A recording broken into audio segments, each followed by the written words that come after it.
Hey, see what he did see, there? this is seamless, right? This is scripted. This is fantastic. Tell us about handball. I'm not one to normally complain about refereeing decisions such as the one on Monday night.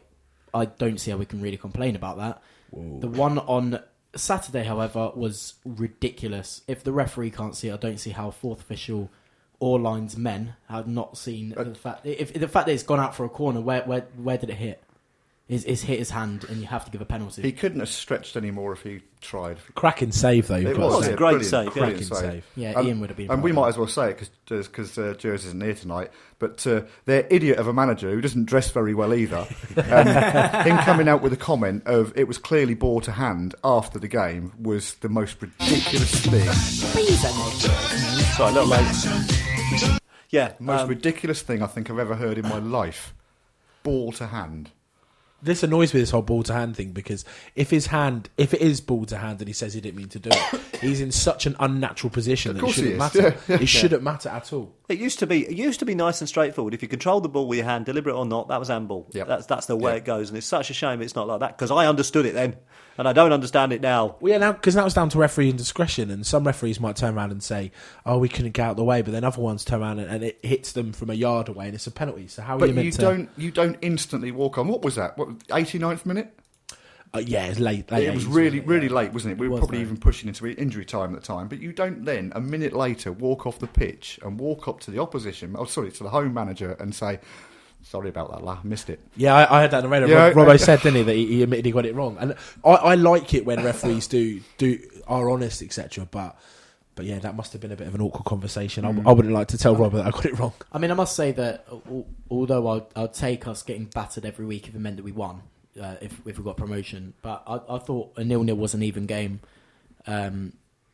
However, who would have taken the penalty anyway? It was a question afterwards, wasn't it? Well, I had offered pre-game, but I hadn't got my boots on. Well, they were going to call you out. Did you have the costume on? Yeah. What costume? What are you talking about? Sorry. Don't even be real. No. Children. Bow jacka wow wow. Anyway, the crowd. Yeah, what do you think about that? The noise. Fans? I thought they were fantastic. Chuffed a bit. To be honest, I thought they were the best away fans we'd had. I thought they made noise throughout the match. Yeah. I think you're better than anyone we've had. I think you're wrong. Okay, that's fine. No, I thought they were good, but they didn't have a variety of chants, which is something that I often base away crowds on in terms of levels of noise. Yeah, but, of course. But I thought, regardless, and I'm not going to criticise the free scarves on that because I can very much see it's something that we would do.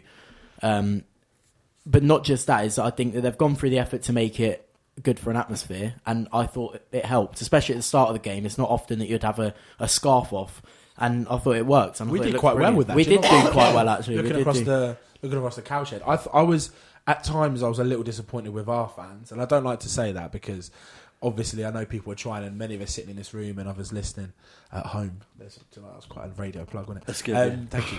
And so most people, we do try our hardest, but I think sometimes we let ourselves down. I think as a fan base, once we get together and start doing it, like when we scored, I can't remember the game when we did the Ali Ali-O thing afterwards, and it was really loud and there was loads happening. I think we missed that, and sometimes we get that in big games. I think that was Barnsley, because after we scored against Barnsley, it was a very good atmosphere. Yeah, and I think we sometimes get this in big games where people hype it up and expect it to be something, and then like Man United, the atmosphere there was still good because there were so many people there, but it wasn't. We've had games where we've sung a song for a whole half and things like that. It just sometimes I feel like it's a shame we don't do that in the big ones. I can't remember what the game was, but the thing that still gets me, or the song that still gets me, is the Black and White Army. The 15-20 minute constant noise. I'll remember last match of the season. Grave. It was the last game. Brighton. I can't remember. Was it Brighton? Yeah. But it was just a sheer wall of noise, and everybody. It was something so simple that everybody everybody was joining. I was sat in the East Stand at the time, and it was my first year as a season ticket holder, and I really was trying throughout the whole year to get people singing, and nobody really paid attention. And I can never forget when people stood up and joined in with me singing in the Black and White Army, and I thought the last game of the season, the whole season's worth of trying to get people to sing, paid off. Might have been the last game of the season, but it didn't matter because that was fantastic, and that's the moment I would take to the grave. But in terms of Saturday, I think other than what Twilley said, I thought the atmosphere was great.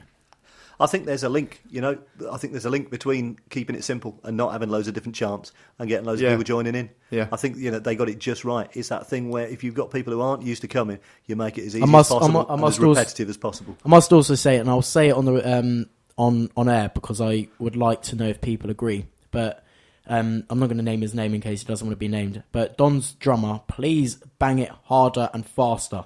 He gets that very slow. Very slow. Are we past the watershed at the moment? Apparently, our team have mentioned it, but the thing for me is he does.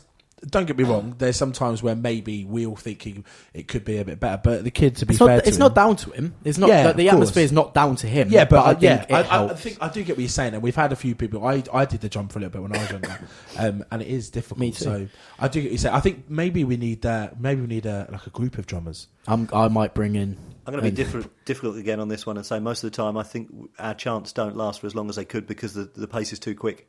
Yeah. The difference between a long chant and a short one tends to be the speed. I think there's something to be said as well about the simplicity of chants. Not the simplicity as such, but when there's a chant that everybody can get involved in, as they are now with Deli's song, the Deli, Ali, Ali, Ali. Yeah. Also, I'd like to mention that Aaron Wilbraham is a hero of mine. He is my favourite all-time Dons player. And you didn't boo him then? Oh God, yeah. I didn't hear him get booed. I didn't. That's exactly what I was just about to say. I didn't actually hear him get booed, and I was just about to say how, because for a while it's been, it's occurred to me wondering what sort of reception he'd get when he come back to us. Because when we went to Carrow Road 3 or 4 years ago in the cup, he got I would quite say this for the second all-time leading goal scorer for the Dons. He got what I called a disgusting reception from the fans, who were. I think there's a difference between banter and being over the top. And when we went to Carrow Road and we beat them 4-0, incidentally, we beat another Premier League team 4-0, didn't we? Can you remember who that was? I think it was Manchester United. Oh, see, 22 minutes. That's all we got past this time. Yeah. And that walk up, I'll never forget his run up to the cowshed when he got a great reception. I thought that was brilliant. Yeah. I didn't hear any booing. If there were booing, then I think it was only a very small pocket, but with stern looks and pointed fingers. I think it was. We've got small pockets of everything around the club, haven't we? There's people that there's people to this day that tell me that Robertson isn't the man for the job, which makes me laugh quite a bit. But I suppose everyone's got an opinion. I'm just glad that it seemed, especially from his response, majority respected him, and that's nice to see. But in terms of result, I think. Before the game, I would have taken a point. No, you can't. No, in our league position, we cannot take points against anyone. I get what you're saying. You and I just go home, and a football head does say like a point is a good result, and it isn't a bad result. But I don't think where we are in the squad we should ever. I would never take. There's no game that we can play. I would ever take a draw. Well, I would normally say that apart from teams like Bristol City, who have the best defensive record in the league. So I'm bored. But no, I would have taken a point.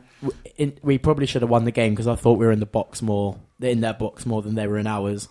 But in other news, did anybody see the balloons flying around the stadium? The McCoy Stadium. The McCoy's balloons. McCoy's ones, yeah.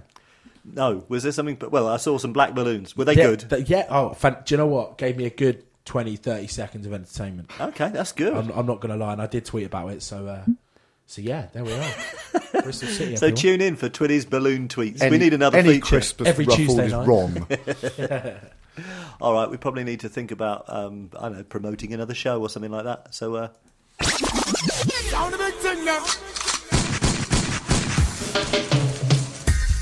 Hi, blessings to each and every one of you. Join me, Darren Hoy, with the Reggae Takeover Show for 2 hours of the finest reggae vibes, each and every Wednesday, 9 through to 11 p.m, here on Seclo Sounds. Don't miss out on your weekly Sunshine Fix, featuring Roots, Rude Boy, Dub, Lovers Rock, Ska, One Drop, and much, much more. So go on, give your sound system a treat. Join me, wind down low, and skank the night away. One love. That's Wednesdays, 9 through to 11 p.m, live on Seclo Sounds. Get your top, Mr. Selector.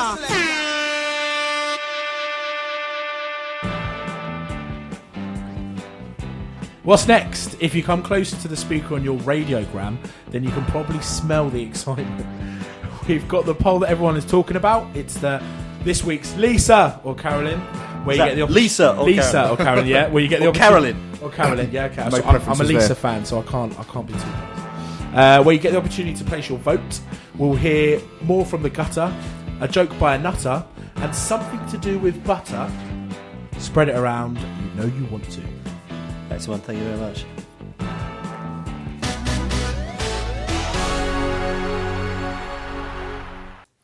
Right then, this just in, Carl Robbo Robinson today announced a significant change in the tactics that he will be following for the remainder of the season. Responding to recent refereeing decisions, Robbo explained that from the Gillingham match onwards, he will be briefing his team to abandon their usual crisp passing game. Instead, he'll be instructing them to simply pick the ball up and run towards a goal, as handball has apparently been removed from the rulebook. More on this once we've identified just how deliberate has to be before it's classified as being deliberate.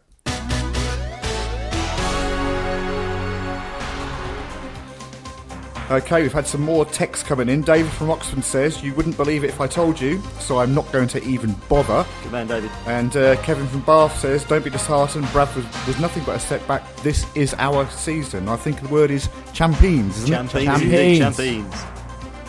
I have one here from Alice in Kingston who says, can't even remember the game to be honest, and I am wrongly informed from the whole away end that their keeper was ex-franchise. Everyone was singing, you franchise bar stewards, you know what you are, to him, and over again throughout the half. And then we found out that he wasn't ex-franchise. So I shouted at him, oi, mate, did you play for MK? And he was like, no.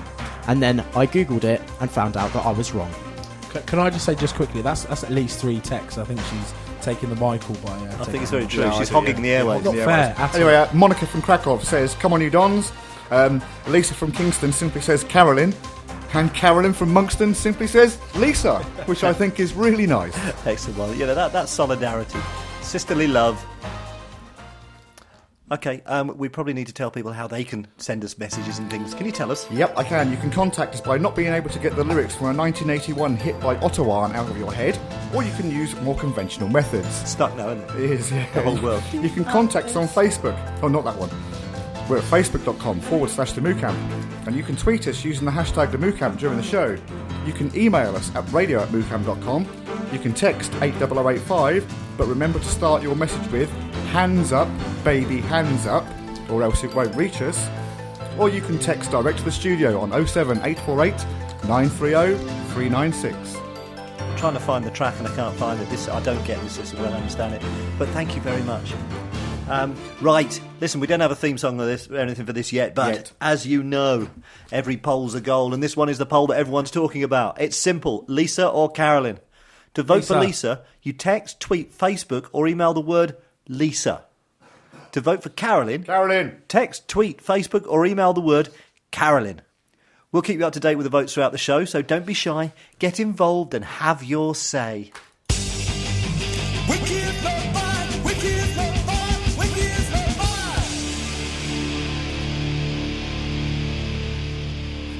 Okay, as you should all know by now, the Dons are undoubtedly the most popular club in the country, and Pete Winky Winkleman is not only the most popular chairman in the lower leagues, he's most possibly the most popular man in football altogether. But just how widespread is Winky's fame, and who loves Winky? Now, we've carried out some more research this week, and we can now say that Bobby Jindal, Bobby Ball, Lucille Rickson, Fernando Alonso, Xavi Alonso, Gabby Logan, Logan Paul, Paul Hardcastle, Paul Walker, the Walker brothers, the brothers Grimm Fandango, Thunderballs and Lightning, Very, Very Frightening, John Deere, and dear old Aunt Agatha, bless her little heart, all really, really love Winky, and you can take that to mean whatever you want it to. As always, unfortunately, there were some people we failed to get an answer from, and this week was no different.